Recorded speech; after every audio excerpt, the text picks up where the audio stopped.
have a few people who are not able to make the attendance and wanted to see this demonstration. So if you need it at a later date as time, also just look for any of our social media feeds or hit me up directly and I can get you the recording. We have muted your microphones and video. We do love to see your lovely faces. However, for bandwidth and also for the muting issues, it's just best if we do it this way. Towards the end of our demonstration today, I will give people the chance to unmute themselves should they choose, or turn on their videos. You probably will be able to do both. And that will allow you to pop up and ask some questions in our specific Q&A. We do have a member from Paladin Drones monitoring the chat. So feel free to throw up any questions you have while we're going through it in the chat, or save them until the end. It's entirely up to you on how you want to ask the questions, but I want you to know we'll have a lot of time for Q&A at the end of this. The next piece is that I want to talk about is, most of you probably know who I am, but we run the CSU Drone Center. We're not affiliated with Paladin Drones in any way, shape, or form. We do not officially promote Paladin drones in any shape or form, and we cannot recommend.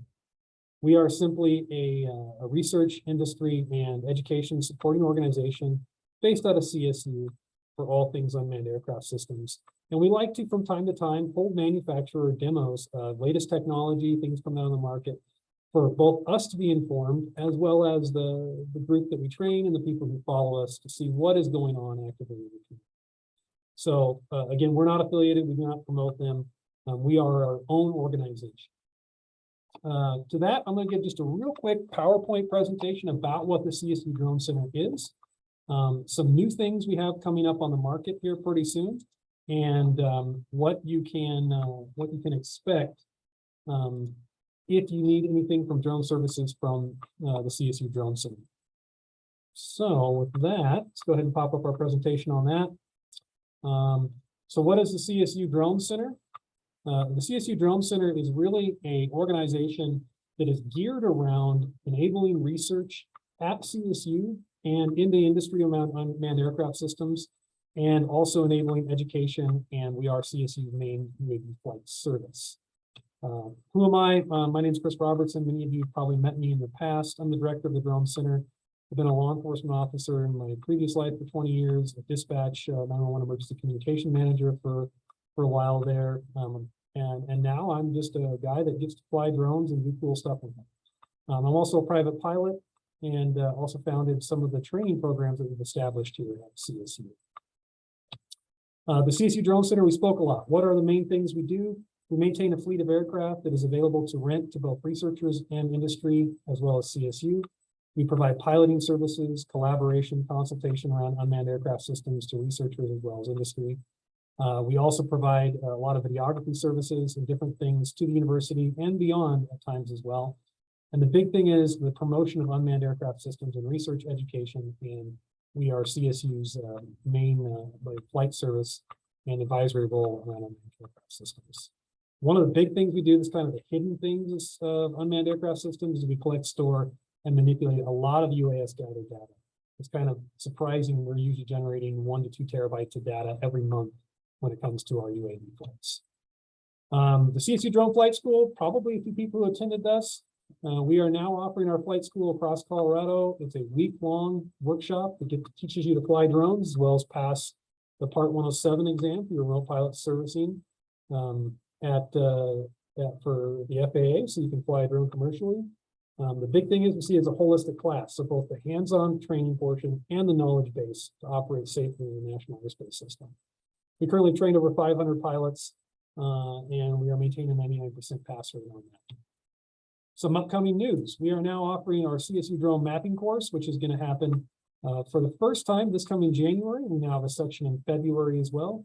And this mapping course is a 2-day, occurs over the weekend, designed for industry, as well as students and researchers who may otherwise be occupied during the week, and teaches you how to go get good data to import into some sort of GIS remote sensing applications. So it's not so much how to use the manipulated software, but specifically how to go out and fly the UAV and collect it. It also includes demonstrations of the Phantom 4 RTK system and the wing truss system, and learning the base architecture of both of those. You can find these on our website. And one of our big announcements that we'll be coming out with in 2 weeks, we've announced this informally, but we'll be having our registration open up live for both industry and participants, is we are going to be hosting what's called the Colorado Drone Air Show in 2023, October, the first week of 2023. It'll be one of the first of its kind in the state and possibly even the region. It is going to be a large-scale air show all about unmanned aircraft systems at Chrisman Airfield in Fort Collins, Colorado, for 2 days, with an industry-specific day and also a community-based day as well. We hope to see you there and look for information about 2 weeks on how to register for that. We also maintain Chrisman Airfield, which is our gem of our UAS flight facility. It's an actual airport. It's got a 4,000-foot runway and 365 acres of flight space that we get to control and access to. And there's several waivers to do lots of cool stuff there, like beyond visual line of sight, altitudes above 400 feet AGL, and we use it as our training and flight space. Thank you for listening to my little spiel about the CSU Drone Center. Feel free to contact us if you have any information or would like to do any work with us or collaborate with us in any way possible, and we'll see if it's something within our wheelhouse. You can find me just by Googling CSU Drone Center, will be the first hit, or at the contact information right here, and I'll make sure to drop it in the chat before the end of the presentation. All right, with that, what are we really here for today? And that is to learn all about Paladin system that they have that is LTE enabled, and also it is a remote piloting software. From what I understand, their aim is enabling drones as first responders within the flight space of responding to emergencies quickly, sometimes even before first responders can get on scene, and getting that initial eye in the sky.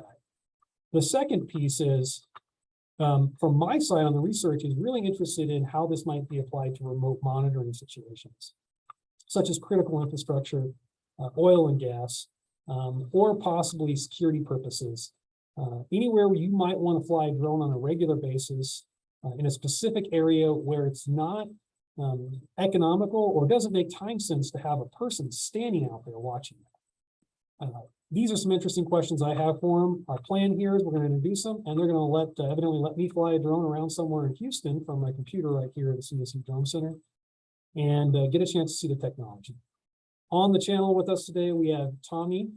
Tommy is the marketing lead for Paladin drones. He's going to be in the chat, probably already shooting some direct messages back there for you. I haven't had a chance to look at it. And then also Tyler. Tyler is our growth lead for Paladin that's going to be representing them today and telling us all about that. So Tommy and Tyler, I'm going to shut up and it's your show now. Perfect. Chris, thank you so much for having us. We're excited to show everyone what we have, talk a little bit about the differences in our system. We are going to do a deep dive into BVLOS and the FAA regulations behind that. I know that a lot of people will have some questions about that, so I will do my best to cover as much of that as possible. And then at any time, if you have questions, throw them in the chat and Tommy will either type them out or ask them out loud to me, and then I can get to those. So again, very excited to be here. Thanks for having us, Chris. I am going to share my screen.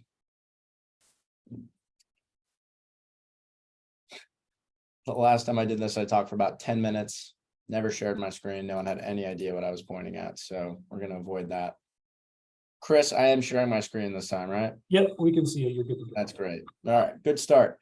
So again, my name is Tyler Roberts. I'm the growth lead for Paladin. Paladin, in essence, is we deploy DFR drones, so drones autonomously to 911 calls. And so what does that mean? It's drone as a first responder. The workflow of that is call comes in, you click start, drone autonomously takes off and flies directly to the location of the 911 call. So there's no need for a manual pilot to be there controlling the drone. Autonomously takes off and flies there.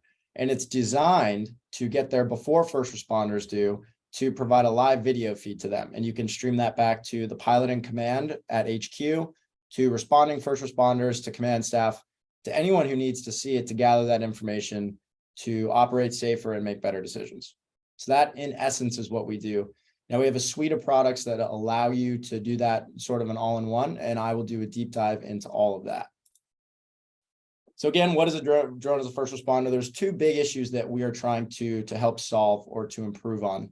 The first one is that a lot of departments in the US, public safety departments, are understaffed. they don't have a lot of police officers. What this does is acts as a force multiplier. You can now actually clear active 911 calls out of your CAD queue using a drone only. So there's no need to dispatch an actual officer to the scene. You can clear that call with a drone. Examples of that are, say there's a blocked driveway call and that came in an hour and a half ago. Do we need to spend 15 minutes to send a uniform there to make sure the driveway is not blocked? Or can we send a drone, look at the driveway, and clear the situation? The traditional model of DFR, a model that most of you have probably heard, is very personnel intensive, right? You need people on the roof. You need a lot of officers or firefighters, first responders to be able to operate one of these programs. The biggest difference with Paladin is that everything we do is through an LTE connection.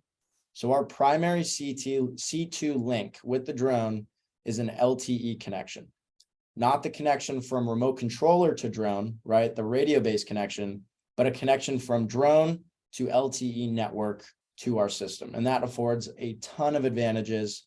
No RPICs on the roof, some great waivers from the FAA, and then again, acts as a force multiplier. I will do a deep dive into exactly what I mean by all of that. And then the second problem that we're solving is, of course, the situational awareness. So that's the second buzzword.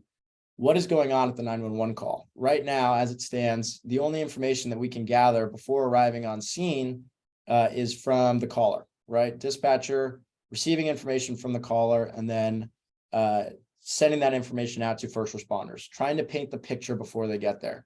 Well, now we get a live video feed on scene and officers, trained officers, can observe that scene and make a game plan and make better and more effective decisions.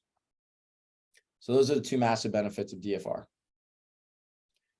How did we get started? So in 2018, our founder and CEO, Divi, had a very close friend's house burned down.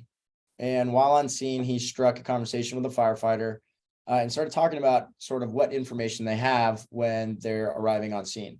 And the answer was not much. And so he set out to create a way in which you can get drones to emergencies before first responders do, so they can effectively see what's going on. Version 1 of this, he created a software program where you click start, radio-based drone, right? So back in the day, it was the DJI Phantom 4. Takes off, radio-based, and flies. And the biggest feedback that he got from the fire department he was working with was, we need more range on this. And so that was the huge limiting factor with those radio-based drones, was they didn't have enough range. Version 1 of Paladin LTE, Divi took a phone, duct taped it to the drone, and gave it a cellular connection. So that was version 1. And it sort of proved out the concept that when you have that LTE connection, you get more range. So what do I mean by how does LTE give you more range? So again, traditional model, you're flying a drone, radio-based connection, connected from remote controller to drone, and you fly behind a building. What's going to happen to that connection? It's going to get weak or cut out altogether. If you fly the drone out of range of the remote controller, it's going to lose connection or the signal is going to get weaker. With LTE, since the primary connection is not remote controller to the drone, it is drone to the cellular network. As long as you have an active cellular network and the drone is connected to it, in theory, throw away all regulations and safety measures, you can keep flying until the battery runs out. You can fly behind a building without losing connection. You can fly behind a tree without losing connection. Now, the caveat with LTE is, say a National Forest Service came to me and they have and said, how can LTE help us? Well, if you're flying out in the middle of the forest and there's no LTE network, then it's not going to help at all. All right, so what are the Paladin products? What's our solution to drone as first responder? We started out with our Nighthawk. Our Nighthawk is a 55-minute battery life, LTE-enabled drone with a 10x optical payload, 640p thermal. That was our first drone that we actually manufacture made in the US. Paired that with Watchtower. So Watchtower is our software, which allows you to teleoperate any of the drones connected to it, right? So today, Chris is going to fly a drone that's in Houston, Texas from Colorado. Through our software, you're going to be able to stream. You all will be able to see the streaming link for that exact drone, and then the data management platform as well. So when the drone lands, it automatically uploads all of the flight logs for that flight. our newest product is Paladin EXT. And this is what we're going to be demoing today. So the Paladin EXT module is on the left right there. It is a module that you fasten on 4 screws, plug into one port on top of the DJI M300 and the DJI M30T or M30. Plug that onto the top and it makes those drones LTE enabled through that connection and through our software. So now with the drones that everybody knows, the drones that everybody loves, and the drones that everybody already owns, you can start an LTE-based DFR program. The last thing, so the last part of what we do, FAA program and setup. So we handle the entire beyond visual line of sight process for our departments. Now we teach you about all of it. We teach you exactly how to operate BVLOS safely. We're very clear on the guidelines from the FAA on what you need. The process is a few forms that the department needs to sign. And then the big thing, which they are starting to change, is a concept of operations. Ours is a 20-page document that basically outlines every safety mitigation we have for that pilot not being there looking at the aircraft as it's flying. Again, I will do a complete deep dive into the FAA a little later. Perfect. So that's the EXT right here. We are still playing around with these outer antennas. The word from the engineers is we are no longer going to have them, but for now, that is the picture that we're going with. So, and we don't need to watch that. All right, perfect. So the Paladin EXT. Again, the big benefit of LTE extends your operating range. Here's the biggest one. You do not need a remote pilot and command and RPIC on the rooftop. So in traditional DFR programs that you've probably heard about, if you've ever toured one, if you've ever gone to a demo, the workflow is this. You have somebody stationed on a rooftop all day at all hours during their shift, at all hours that the drone is flying, holding that remote controller, acting as the RPIC. Somebody in the HQ is using a software that can control it from inside the HQ, right? So 2 people there and then a visual observer out in the field. So it's a 3-person operation right there. 1 person, the RPIC on the rooftop. Say you have a 24/7 flight and you're in a 3-shift model. You need to staff 3 people on the roof. That is the traditional model. We don't need to do that. And again, I will deep dive into the FAA in a little bit, but the reason we don't need to do that. So the FAA is very clear on what they need. They need somebody, a visual observer, to be staring at the airspace around that aircraft at all times during the flight. The reason that departments put an RPIC on the roof is 1, to fulfill that requirement, but 2, because you need that remote controller in an elevated platform so that you can extend the range of your radio-based UAS. With the LTE, the connection of the remote controller does not matter, so you do not need that person on the roof. To be clear, you still need a visual observer, but they do not need to be stationed on the roof. So those 3 people it takes per launch location to staff that program, we've effectively eliminated them with the LTE solution. I will again deep dive into that in a minute. Perfect. Watchtower, we're going to be flying this today. This is what Chris will be using to fly. All of our teleoperations happen through this. Our streaming is all done over LTE, which it was very difficult to make.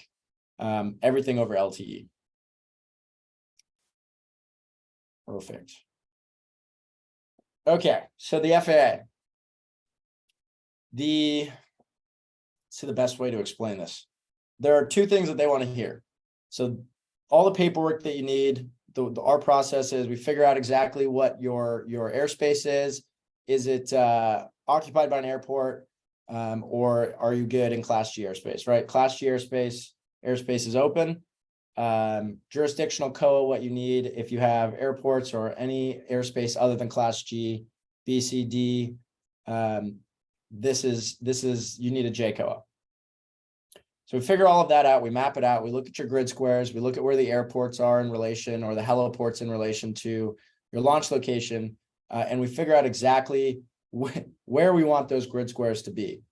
So you can effectively change the grid squares in your airspace if you talk to your ATC or air traffic control and they okay it, and then the FAA will contact them and okay it.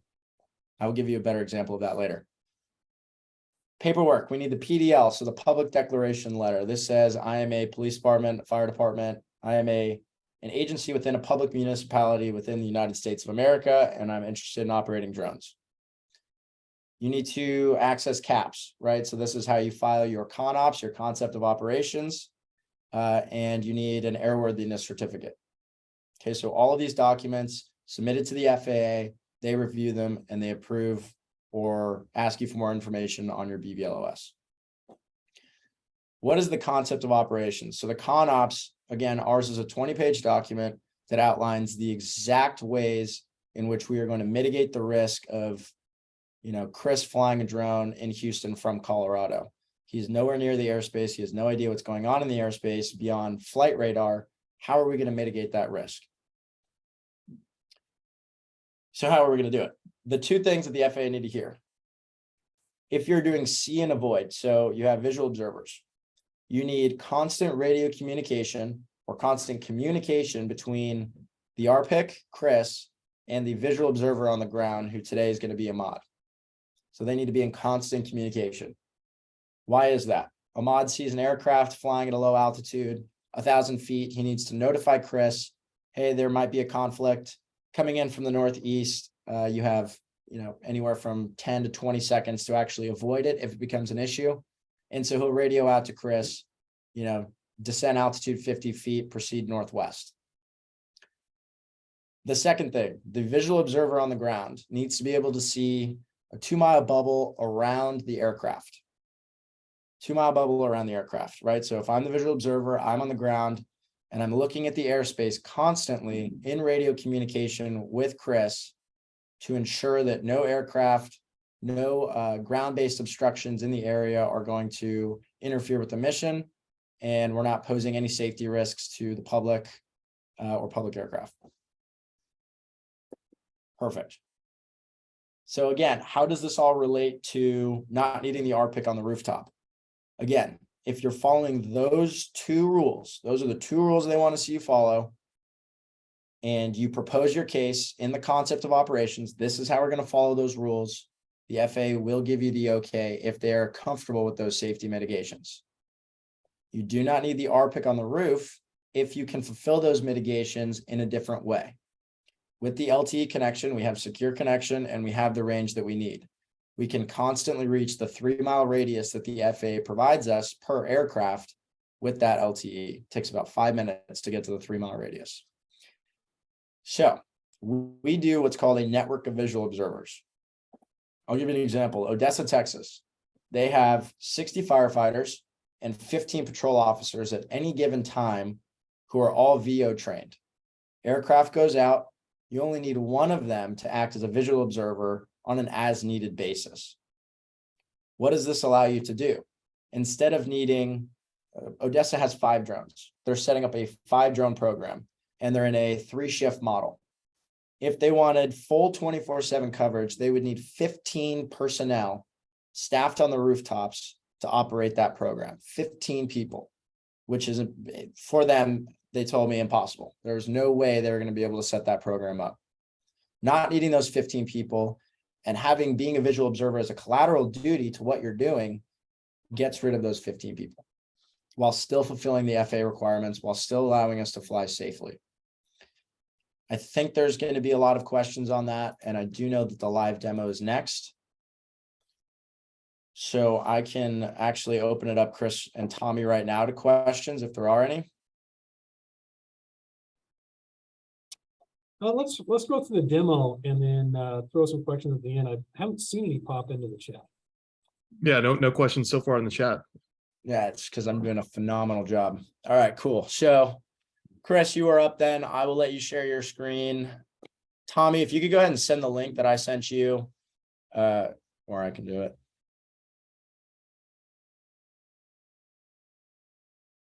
All right, I am sending a link into the chat for everybody. Chris, don't touch anything. All right, I just sent the link into the chat for everybody, and Tommy did as well. And that is a view only link. So what tends to happen when we demo through Zoom is The screen share ruins the latency of the video feed, so you're not going to really be able to see the clarity of the video feed. You can pull that link up on a cell phone, tablet, or computer. As long as you're connected to decent Wi-Fi or cellular, then you should be able to see the video feed pretty great. I'm actually going to do the same thing whilst we let everybody else do it. And Tyler, I got a question on that. Yeah. So you just sent that link. Is it kind of like if anybody publicly can see that link, or is it you have to have that link to see it, or what permissions can you choose on that for security of data, right? I'm thinking if I'm a drone as first responder or some critical infrastructure or something, I'm using this, how do I make sure my data is being secured? Right. Great question. So we have set up the user permissions in a way that works for pretty much all use cases. So what you can do, you can leave this link public, right? So anyone you send it to can see it, or you can create what's called a spectator permission. So if a public safety agency only wants their officers to be able to see the view link, then you add all of your officers into the user list with the permission of spectator, and then they can access that view only link. Nobody else can. Excellent. The other permissions we have are pilot, and so that's what your permission is today. And then we have admin and super admin. Those are able to add users to their account, change permissions, and all of that. Excellent. I hope everyone has that pulled up. It is in the chat if anyone needs it. Chris, we are going to get flying. Okay. Let me pull it up on my screen as well. I'll share. I've been watching this for the last few minutes. We've been talking, and I could actually see the pilot walking around out there. It also must be in some sort of rural area because there's some chickens that went past the screen. It was pretty funny. That's why I started laughing a minute ago. It wasn't something you were saying. I was like, yeah. And I thought I was funny. That's fine. All right, cool. So just so everyone knows, this is our Watchtower interface. Chris, if you want to walk everyone through exactly how we got here, just go into the other tab, the Paladin dashboard tab. Sure. Excellent. All right, so this is Watchtower. This is where we do all of our DFR flight control, all of our streaming, all of our user permissions, all of our data management. Everything happens here. So we have flights, which we can show later. That's the data management platform that automatically uploads flight logs. Watchtower is the tab that we're on right now. Right here. So if you have an agency that is using 3 DFR drones, you're going to be able to see each of those drones and their location in real time on this map. And so what you're going to be able to do, this is where you will click open on a drone. So go ahead and click open.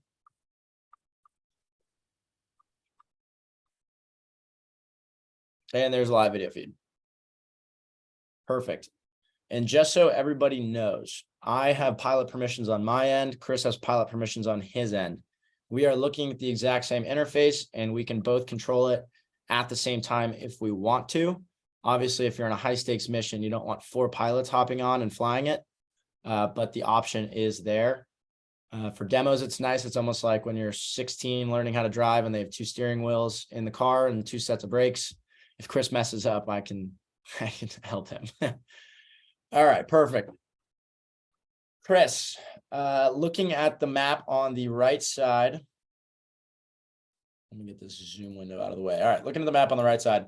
We are not going to fly over the highway today. That is not safe. That field right there that you see that's kind of enclosed in that little pathway where the marker is, Yep. That is where we're going to be flying, open field, no one underneath. So this is how we fly. Video feed right on the left there. We have metrics that we want to see. We got battery life, speed, altitude, ETA, and the distance from home. Home base is where that drone is right now. Top right corner. Okay, well, top we have destination address. So if you go ahead and click destination address, you can type in a couple numbers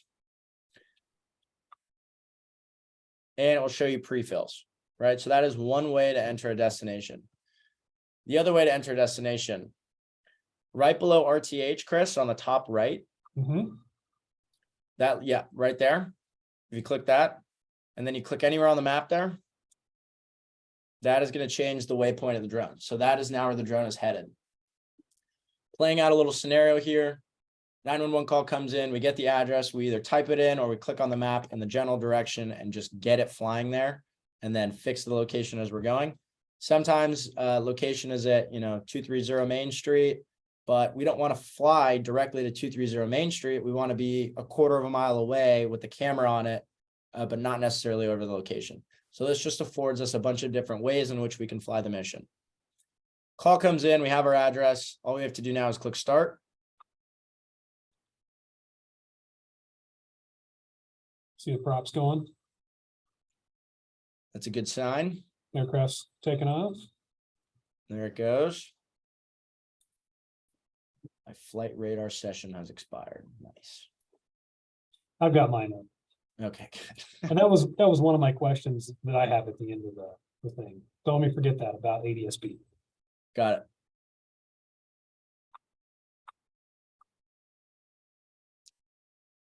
And again, the video feed over Zoom is not going to translate. So please pop it up on a phone or tablet, that view only link that we did send in. It's a lot clearer. Even my Wi-Fi is terrible in my office. It's the one thing I need to be good. That's just not. That's all right. All right. So what we're doing, we ascend to 200 feet or whatever fixed altitude we set your drone to. Once we arrive on scene, what is going to start happening is we are going to start doing a 360 orbit around the location of the 911 call.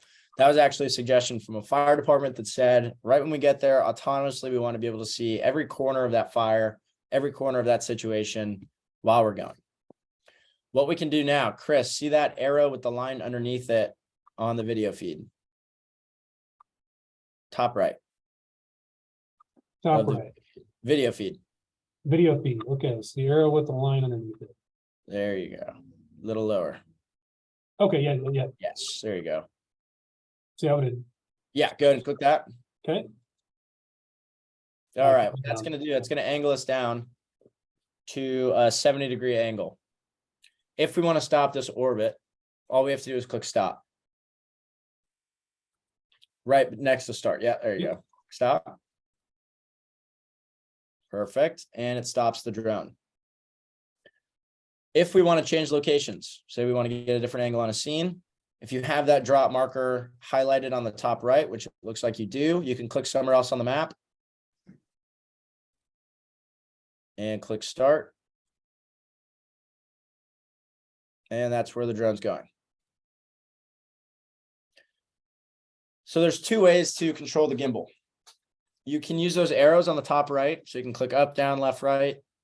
That circle right in the middle of the arrows, what that will do is, and if you want to stop this rotation, just click stop. Circle in the middle will take us back up to the horizon. And it'll also reorient your camera. So as we get into more manual flight, that view will be important right there. Okay. So that right there is the absolute most simple way to control this aircraft. Autonomously flies to the location of the marker that you drop. If you want to stop the orbit, you click stop. To move the camera around, all you got to do is use the arrows. Most basic way to do it. Now, the way I like to fly this thing is, Chris, if you can, you know what, let's go through cameras first. So this is what we call wide angle. This is the DJI M300 with the H20T camera on it, flying over LTE. So our EXT module is on top of it. Chris, if you could click the button right below the zoom out. Yeah, right there. That's going to throw us into thermal. And then if you click it again, it'll throw us into zoom. Excellent. The icons right above it, zoom in and zoom out. Again, if we just want to click.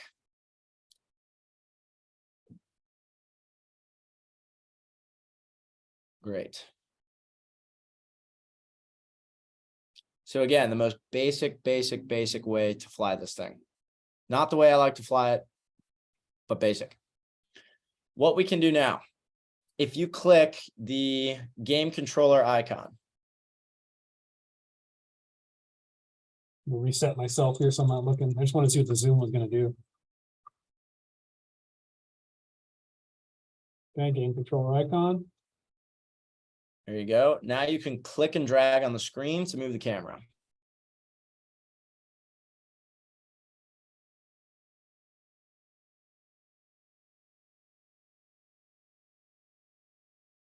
This is a much easier way to control the camera angle, especially while you're in flight. If you're in pursuit and you don't have the capacity to, while you're keyboard controls will make this easier to explain. We have keyboard controls. If you're moving and you don't want to yaw the entire drone, you want to gimbal the camera, click and drag while on the move is significantly easier. All right, perfect. Let's get into keyboard controls. Keyboard controls. So Chris, we have, and if you want to go into wide angle while you're learning this, just click that thermal a couple times.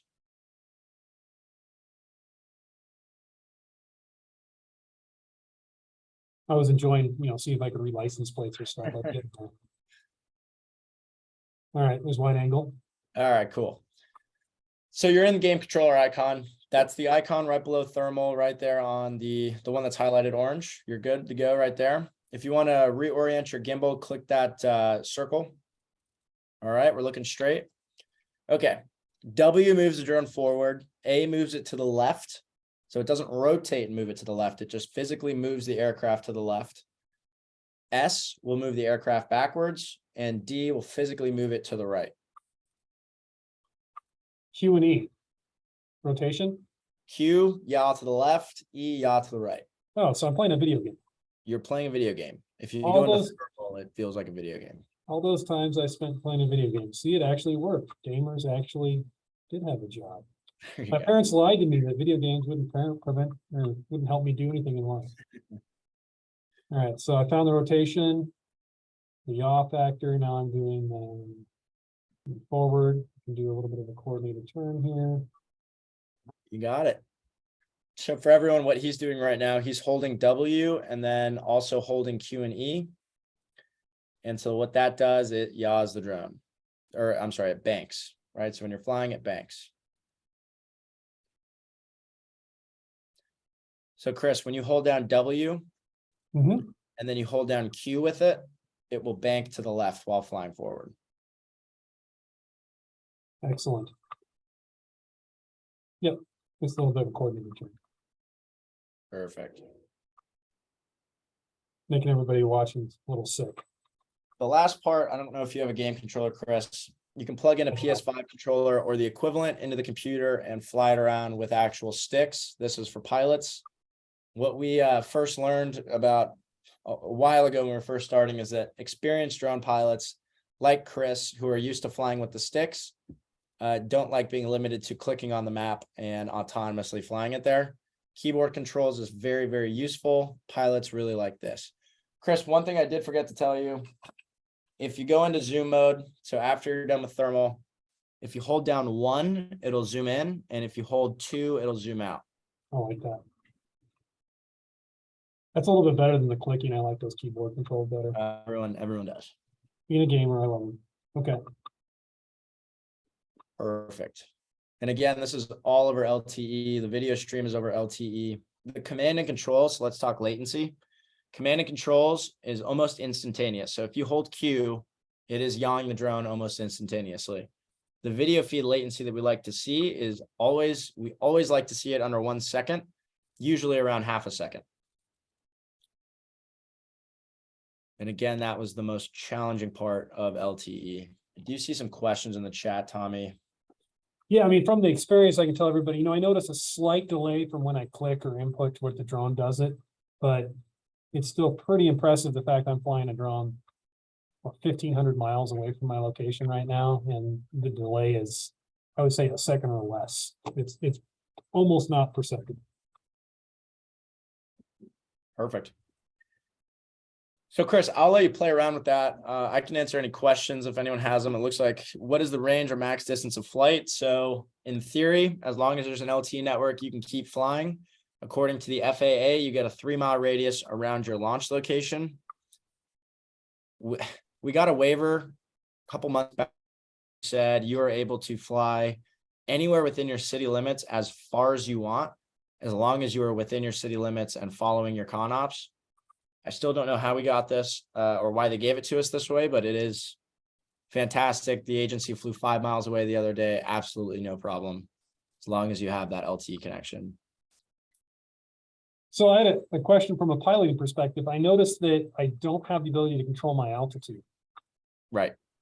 So if an emergency descent, let's say there's an airplane coming towards me right now, how do I lower the aircraft? Yeah, great question. So that is going to be controller. We also have a button. I don't think it's on this interface right now. Button drops you 50 feet. So you deconflict that way. And then I don't know if I'm allowed to talk about the new product that we have coming out. But it is very, very much going to help with deconfliction. Okay.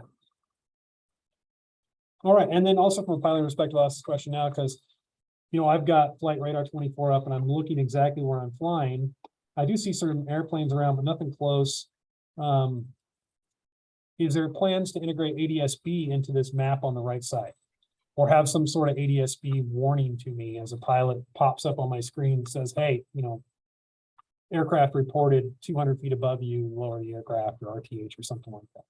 Yeah. So the latter is probably more likely. The issue with showing ADS-B on that specific map is we have a program. Detective Louis Figueredo is here from the Elizabeth Police Department. They're in Class B airspace, so right next to Newark International. So on their flight radar, there's too many planes it covers the city. And so it would sort of make it a little challenging. I think a happy medium there would be adding a filter, say anything 2,000 feet and below would show up on ADS-B. Those are important calls. Perfect. All right. And another picture from a piloting perspective, this thing will RTH all by itself, obviously. Yes. I see that big giant black RTH button on the right side of my screen next to the stop. Can I click that and see how well this thing does? Yes, you can. If you're done playing with it, go ahead and click. Yeah, I think I'm done playing with it for now. Very simple interface in terms of the controls. Yeah, appreciate that. It was designed when you're in these high stress situations, when there's a shots fired call and the adrenaline starts going, get it autonomously to fly there, make it as easy as possible to do exactly what you need. Get that muscle memory going, as soon as you start flying it.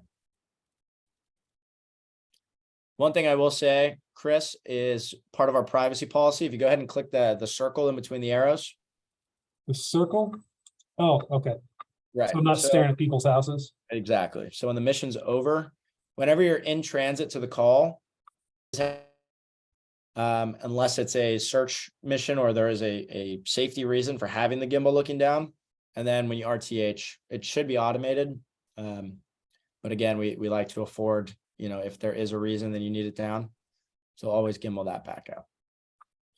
So I had a question pop in from Mark about specifically the LTE connection, if it's multi-carrier or single carrier. I think we were talking about that. I'm not sure. I was playing with the drone. So we covered that. I apologize, but if not, I think specifically, I know the first responders are thinking about, the Sprint first responder network, FirstNet and all that type of stuff. And Ken's prepared and work with that. Yeah. So FirstNet, Verizon, T-Mobile, all good to go. As far as multi-SIM, so multiple SIM cards within the EXT module, right now, that is not an option. We don't have that. Something we're looking to do in the future, but V1 of this is just a single SIM carrier. So whatever the strongest one in your area is the one we would recommend. What happens if an LTE carrier goes down, right? So the cellular network goes down. If you're a public safety agency and you have hotspots or in emergency situations, you have the ability to set up a network. It should work.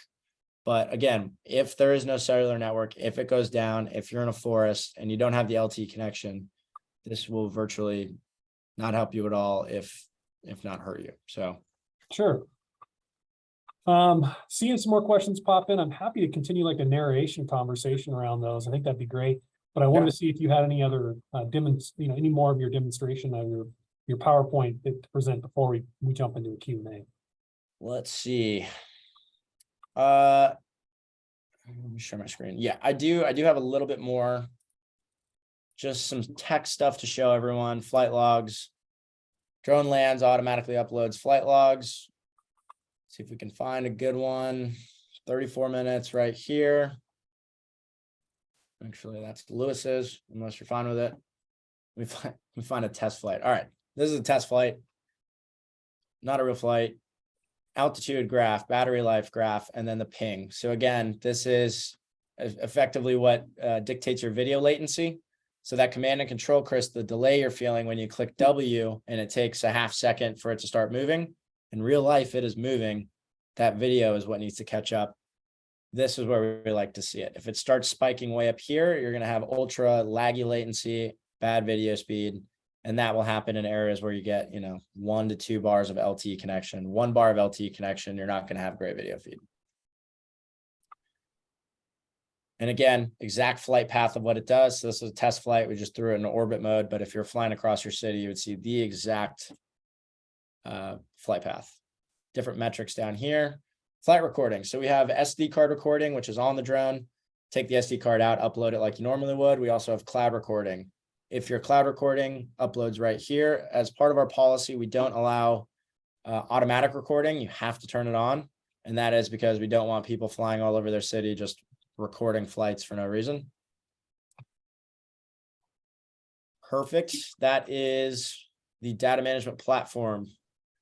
Question, what would happen if there was a pilot or the pilot were to lose connection with the LTE network? So loses connection for longer than 5 seconds, auto RTH, it's coming home and it's landing exactly where it took off. We also have battery life auto RTH as well. There's 2 versions of that. We have one, which is a default version. So if you set it at 25%, it's coming home and it hits 25. Because we're now building on the DJI platform, DJI has their smart RTH designed to land with 15% battery life. So if you're 5 miles away, you shouldn't be. If you're 3 miles away and it takes 5.5 minutes to get home, you want to land with 15% battery life, it will know when to do so. Perfect. So I would like to show, 2 more things that I'd like to go over before we hit the Q&A, Chris. Why LTE? This is more of a cost justification, and I will jump into cost, how much our platform is. I'll just say right now, our cost is $15,000 a year per aircraft. And I will explain why right now. So this is a little case study. Arlington, Texas doesn't currently use our system, but I did map out their city exactly how they would use it for them in a demo. And it's just a very, very effective way of showing the benefits of LTE. So this is Arlington, Texas. Let me get in a present mode here. This is Arlington, Texas. So this is all the jurisdiction that they want to cover. Pretty decent sized city. No fly zones. So these little gray circles here are 0 grid squares, 2 airports right here. No fly, can't go there. Again, with the LTE, as long as there's a cellular network, you have no problem flying 3 miles away. That's the limit set by the FAA. So these are police department precincts, in real precincts in Arlington at the epicenter of this 3 mile radius. So it takes 3, maybe 4 LTE enabled drones to cover their entire city geographically. This doesn't take into consider call volume. They might need more just to service the amount of calls they have. This is geographically covering it. Radio-based drones. So this is a 1.5 mile radius.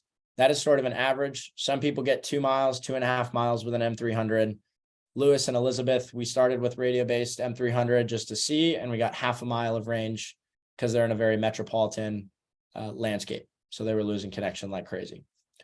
So 1.5 mile radius. These are all fire stations. So now it's sort of a joint operation between PD and fire. All fire stations at the epicenter with a 1.5 mile radius. Took 17. So there's the difference just in hardware and software alone.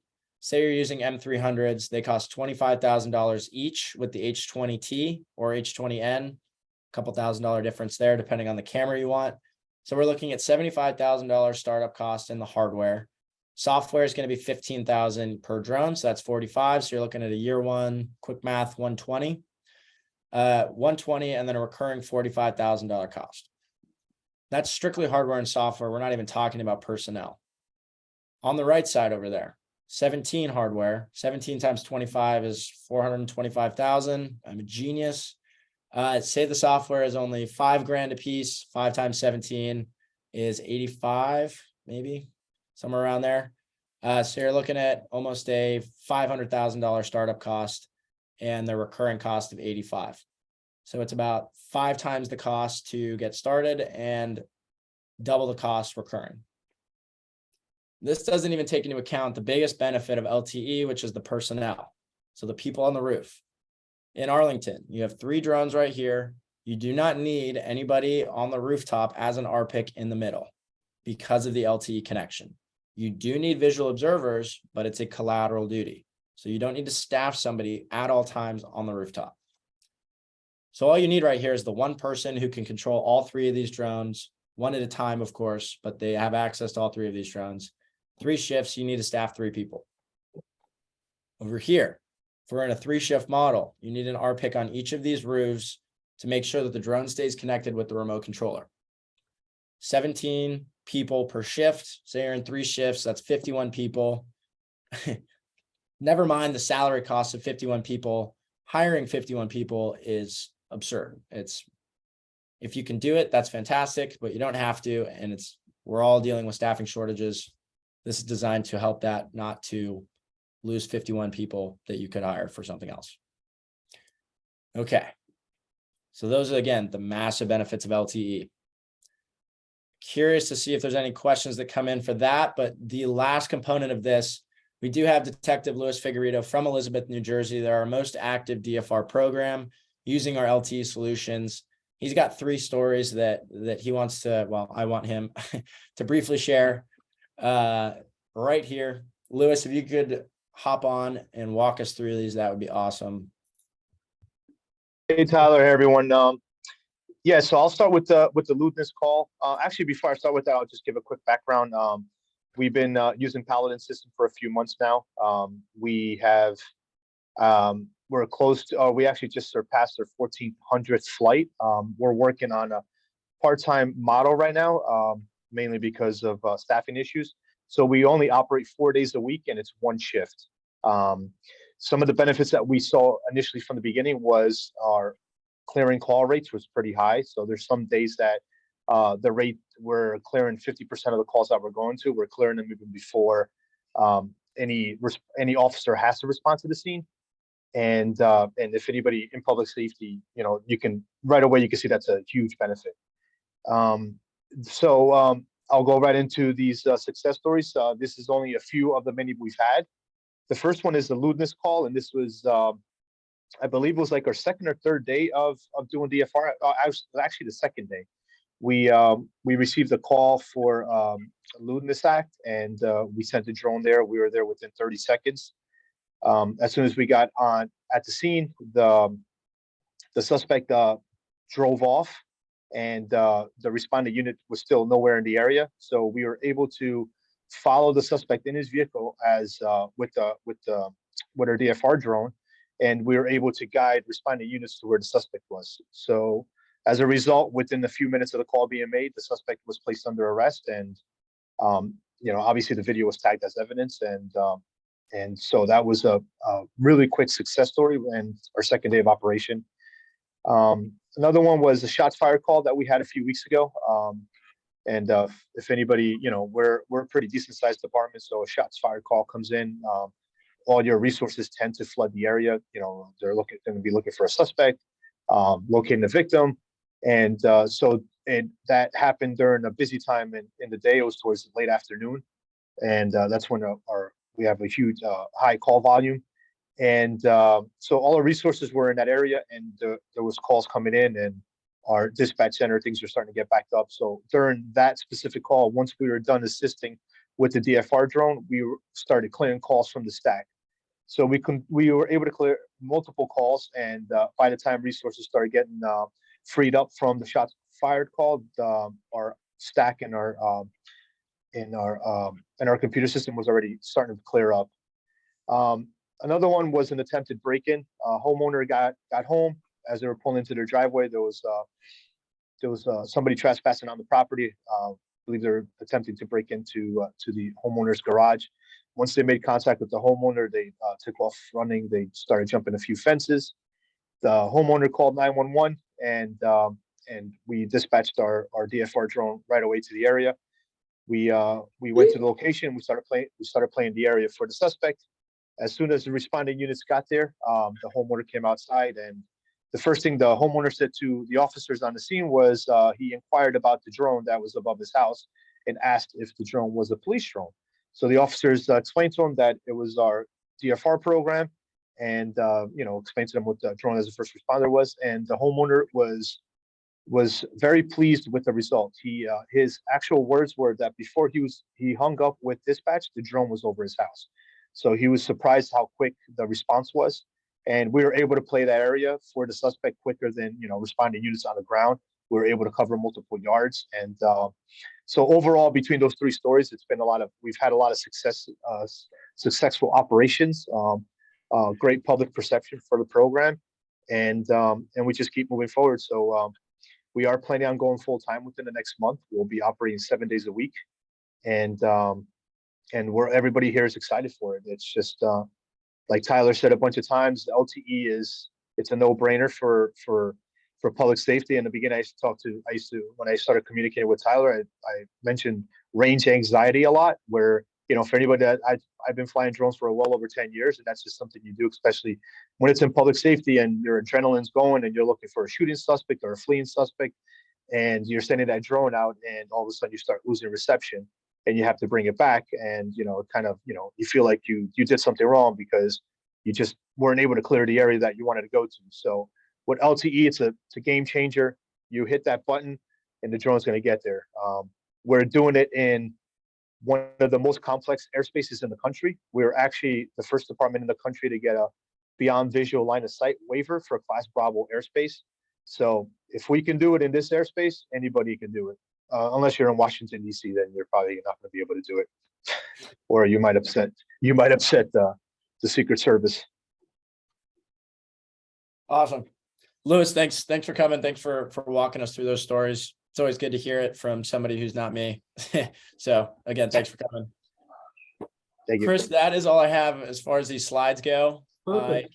Jump into Q&A.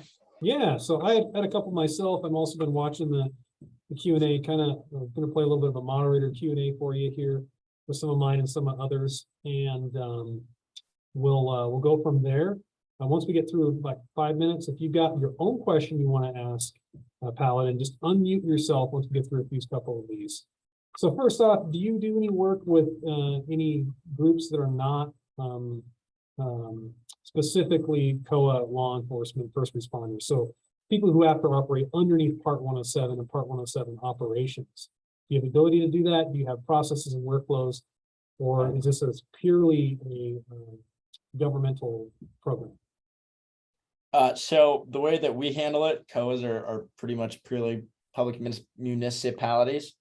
If you want to do DFR through Part 107, there's no BVLOS element to that whatsoever, which is sort of crucial for BVLOS. People are making strides, but as of now, it's pretty limited to BVLOS in the United States, specifically limited to security. Okay. Do you have any interest or any clients? This is a follow-up question that I think you might have the answer, that are not law enforcement. So have you done anything with like security officers? Have you done anything with like oil and gas or remote monitoring of situations yet? Yeah, so we've not explored the utilities and sort of inspection industry. And the reason for that is sort of around regulations. They're not ready yet. What's nice about inspection is you're not necessarily flying over people, depending on if you're in a place like your background, Chris. If you're not flying over people there, it could be a little easier. There are some fantastic companies in that space. Right now, we're pretty much primarily focused on security and public safety. It's just something that we do really, really well. Our software is specifically designed for it. And we know the market. We know Louis has told us too many times exactly what public safety needs in order to operate successfully. And that's our core competency. Security is something that we're very interested in doing. We're working with a couple public safety departments in the university space who are getting ready to start up programs. They are police departments, such as, ex-university police department. But that is more on the security side. Okay. Would you be interested in working with any type of security straight up firms, private firms who may be seeking Part 107 beyond visual line of sight waivers for specific closed access sites, things that might actually lend very well to getting the US waiver. Is that something that your company might be interested in? Yes. Okay. You said that very ominously, but yes, yeah. And I've had a fair amount of work with e-bus waivers. I've actually achieved some for some industries. And what I found is they have to be geographically tied and usually closed access sites. So, I have a question from Angelo. What would happen if the pilot were to lose connection from an LTE network? Does it autonomously RTH? Yes. And then I see you popped up that Paladin pricing. That one came from Barry Wilson. Would you be able to possibly find a way we could get that to somebody? If any of our users are looking for that pricing. Yeah, absolutely. And how would you do that? I can actually just do a brief walkthrough because we do have a couple different packages. A lot of public safety agencies have different procurement rules and just different ways in which they like to allocate resources and money. They also have, slush funds at the end of the year, or a drug seizure, or things pop up in which they have the opportunity to act quickly. And so we like to make it as easy as possible for them to get started. Again, $15,000 for the software right here. That's just a license. It's software. You license it from us. It's a yearly cost. We also lease drones. We can provide the drones for you. We'll buy them for you and you can own them, or we can lease them. So an M300 with batteries right here. That is your yearly lease. And so this is what we like to call our drone as a service model.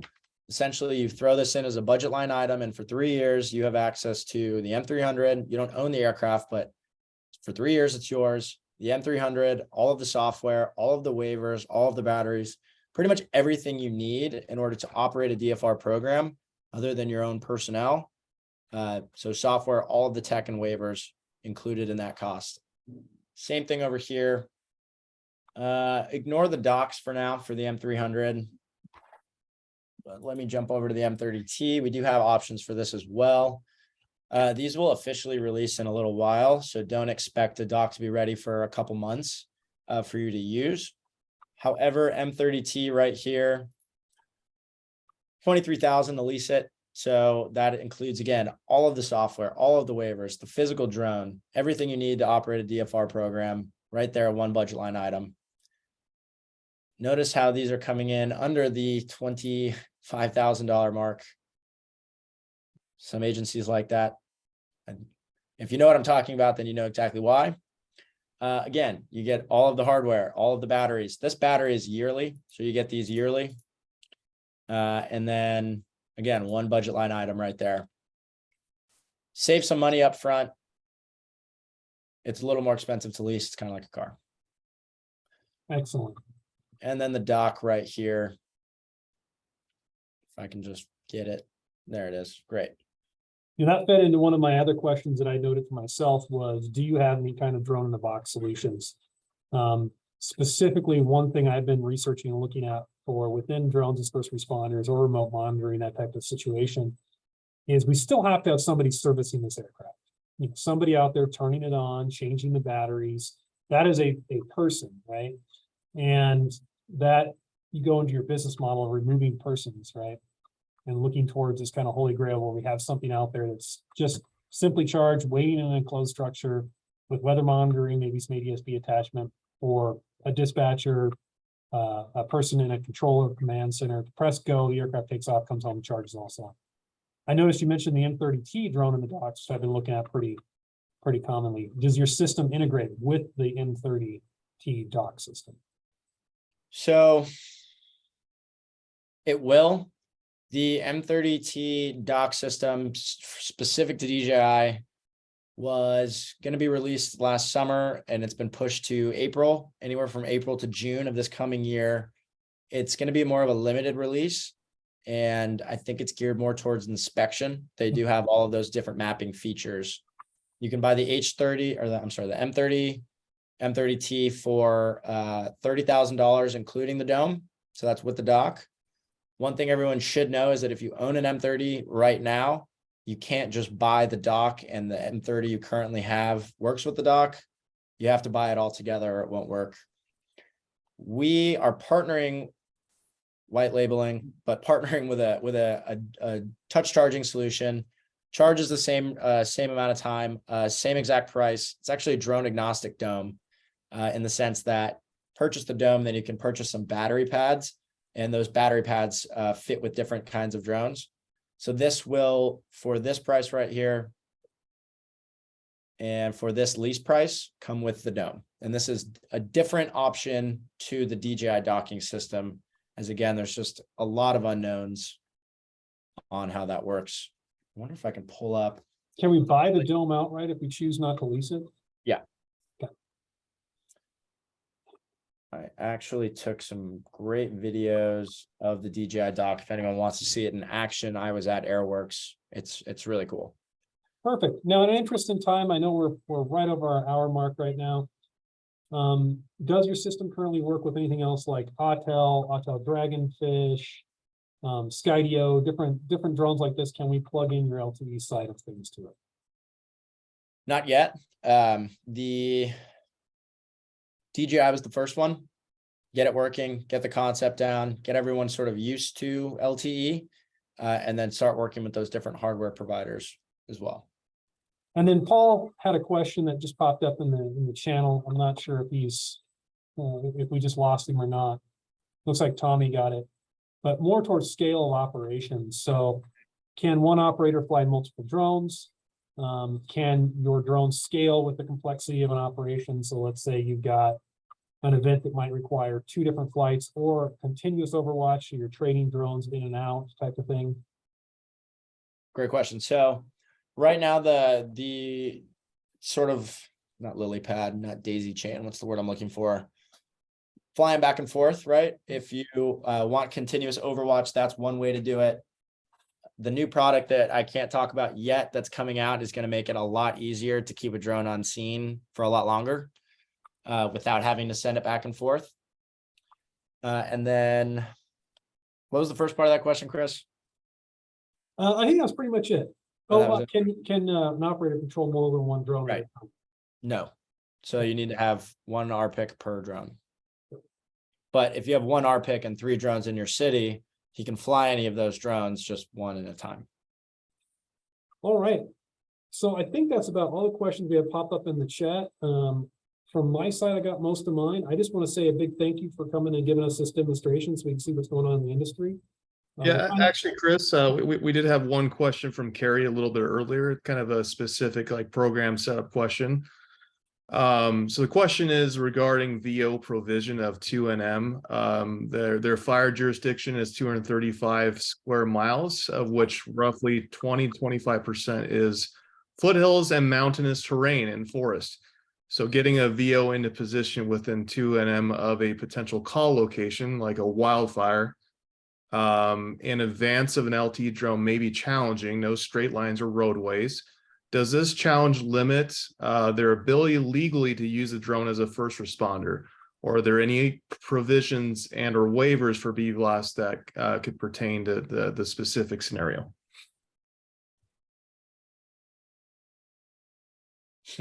So the first part of that is the visual observer doesn't necessarily need to be where the drone is ever. The visual observer, the rule is you need to be able to observe the airspace around the drone. So as long as you can accomplish that without having to physically be there, then you should be good to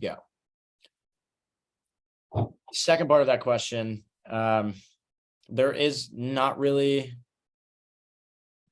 there's no official way to break the rule on, you have a visual observer there at all times. So no. Yeah, I'll just say no. Excellent. Hey, thanks, Doc.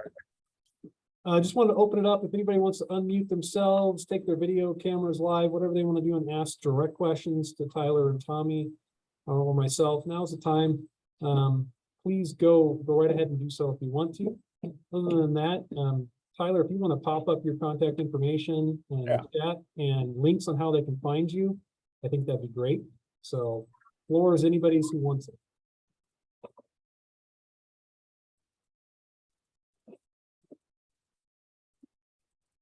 Yeah, thank you, Chris, for having me, and thank you everyone for coming. I'll stick around and answer any questions that anyone has, but thank you. My email is in the chat, and I'm throwing my phone number in there as well, since I remember what it is. Perfect. All And right, Lewis, thanks for coming, Lewis. with that, if nobody's got any questions, we're gonna go ahead and end our recording. Tyler and Tommy and I will hang out just for a few more minutes. So if you want, kind of a smaller group setting, you can. Other than that, thank you for coming. We'll make sure to get the recording out if you want to share it to anybody.